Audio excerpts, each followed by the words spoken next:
Bismillahirrahmanirrahim. Assalamualaikum warahmatullahi wabarakatuh. Halo rekan-rekan semua, perkenalkan saya Muhammad Kemal Pasha Al-Ghani.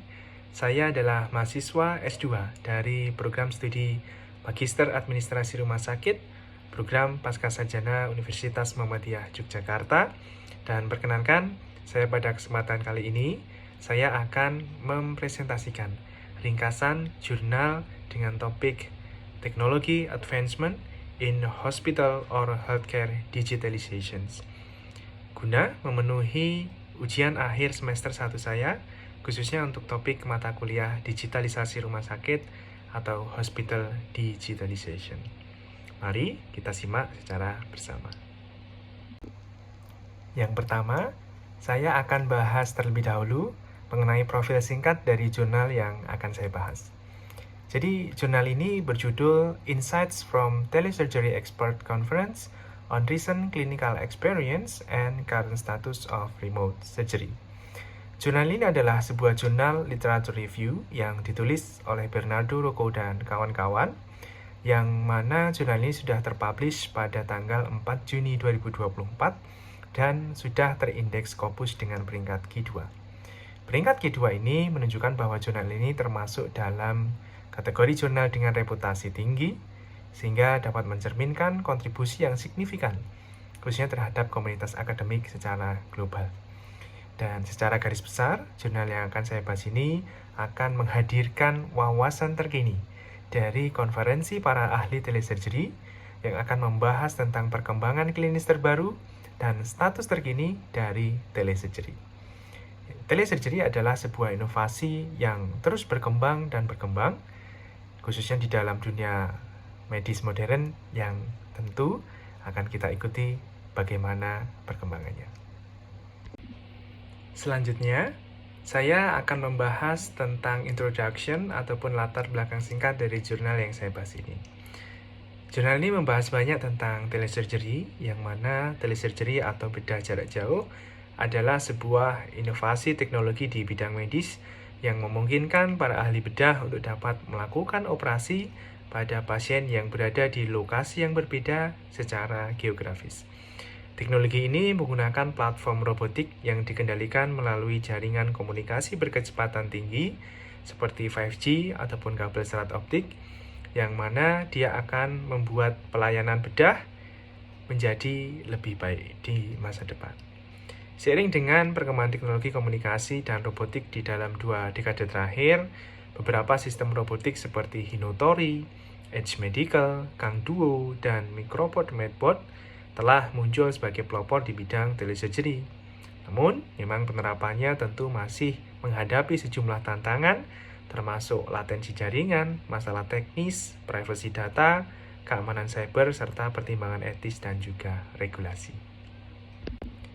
Tujuan utama dari jurnal ini adalah yang pertama, untuk mengidentifikasi status terkini dari teknologi telesurgery dan juga sistem robotik yang sudah digunakan secara klinis ataupun eksperimental. Lalu yang kedua adalah untuk mengevaluasi efektivitas dan keandalan jaringan komunikasi yang mendukung operasi jarak jauh. Dan yang ketiga adalah untuk memetakan tantangan utama yang menghambat implementasi dari telesurgery, baik itu aspek teknis, etis, finansial, ataupun regulasi. Penelitian ini menggunakan metode tinjauan literatur dari hasil konferensi internasional, yang mana data-datanya dikumpulkan dari beberapa eksperimen praklinis ataupun klinis, disertai juga dengan beberapa data dari jaringan komunikasi dan kolaborasi secara global.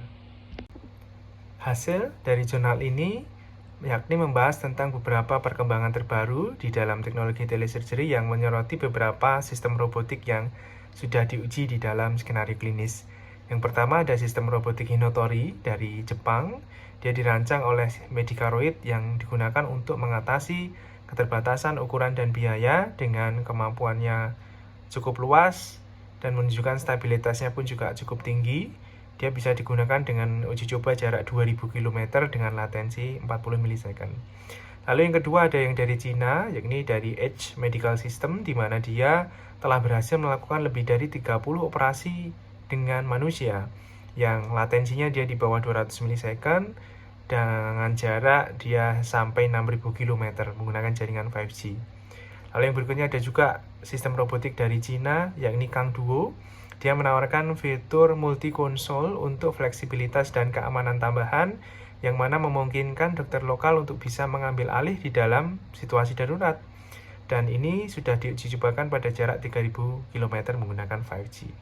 Dan yang terakhir adalah Microport Medbot, ini juga dari Cina, yang mana dia unggul dengan jumlah operasi telesurgery terbesar yang didukung oleh jaringan 5G, serat optik, dan juga internet publik, dan sudah mencatatkan lebih dari 100 kali operasi pada jarak hingga 5.000 kilo dengan beberapa latensi yang bervariasi dan menunjukkan keberhasilan khususnya dalam prosedur yang kompleks seperti operasi gastrektomi ataupun prostatektomi.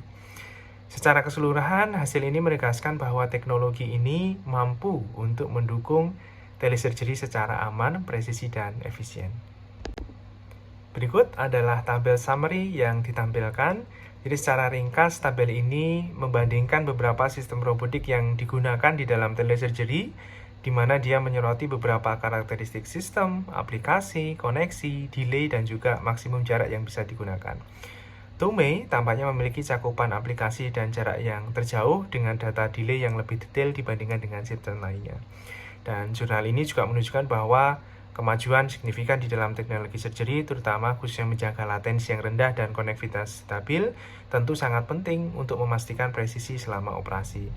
Temuan ini juga menegaskan bahwa ada potensi besar dari telesurgery ini untuk meningkatkan akses layanan medis secara global dan dapat membuka peluang kolaborasi internasional dalam pengembangan dan penerapan teknologi kesehatan.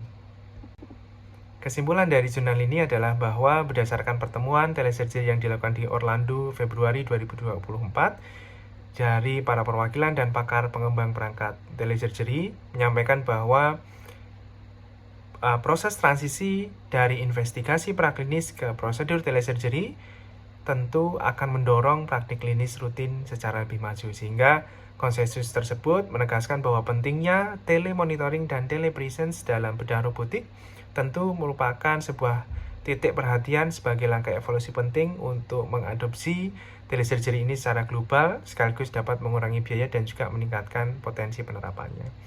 Selain spesifikasi teknis secara jaringan, permasalahan-permasalahan terkait cyber, privasi data, dan juga penanganan malfungsi teknis juga menjadi perhatian utama untuk keberhasilan dari telesurgery ini. Dan pembahasan juga mencakup tentang beberapa aspek etik, financial, dan juga regulation, serta hal-hal hukum yang penting sebelum telesurgery dapat diadopsi secara luas oleh komunitas global. Dalam konteks ini, komunitas kolaboratif telesurgery terus bekerja sama untuk menerapkan praktik terbaik di bidang ini.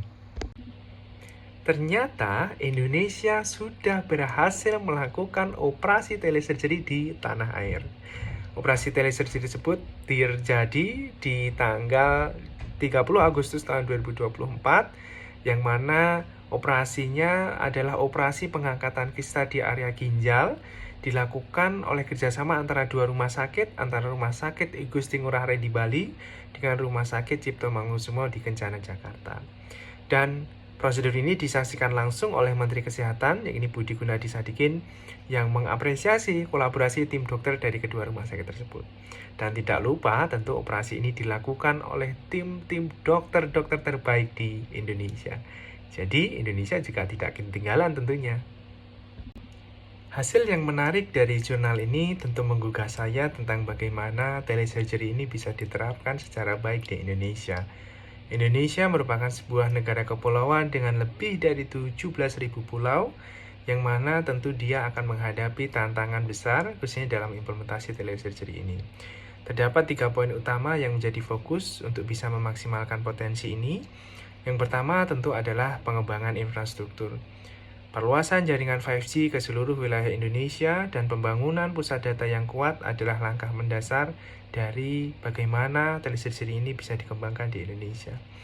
Yang kedua adalah peningkatan akses layanan kesehatan dan kompetensi tenaga medis yang adekuat. Berkaitan dengan telesurgery, tentu kekurangan dokter spesialis di daerah terpencil harusnya dapat diatasi. Namun teknologi canggih ini tentu harus memerlukan pelatihan intensif yang tentu tenaga medis akan dapat mengoperasikannya dengan baik. Dan yang ketiga adalah tentang bagaimana aspek etika dan keberlanjutan. Penting untuk memiliki sebuah regulasi yang ketat terkait dengan keamanan data pasien dan juga keselamatan secara operasional dari teknologi ini. Dan selain itu juga dukungan finansial dari pemerintah dan swasta juga diperlukan untuk menjaga keberlanjutan dari sistem telesurgery ini. Dengan kolaborasi yang kuat antara pemerintah, penyedia layanan kesehatan, dan juga sektor teknologi, telesurgery dapat membawa transformasi besar bagi kesehatan di Indonesia. Telesurgery adalah langkah maju untuk menuju masa depan kesehatan Indonesia. Sebagai kesimpulan, penerapan telesurgery di Indonesia akan berpotensi untuk merevolusi akses layanan kesehatan, khususnya di daerah-daerah yang terpencil. Namun, keberhasilan implementasi ini memerlukan dukungan infrastruktur, regulasi, dan peningkatan kapasitas sumber daya manusia. Kolaborasi antara pemerintah, sektor swasta, dan komunitas medis sangat penting untuk dapat mengatasi tantangan dan hambatan dalam mewujudkan potensi dari teknologi ini. Baik, sebagai penutup, kiranya sekian video kali ini. Semoga jurnal yang dibahas tadi dapat memberikan kontribusi bagi kita semua. Saya mohon maaf, saya mohon undur diri apabila memang ada kesalahan dan kekhilafan saya dalam membuat video ini. Terima kasih telah menonton dan sampai jumpa di pembahasan berikutnya. Bila taufik wal hidayah, wassalamualaikum warahmatullahi wabarakatuh. Matur nuwun.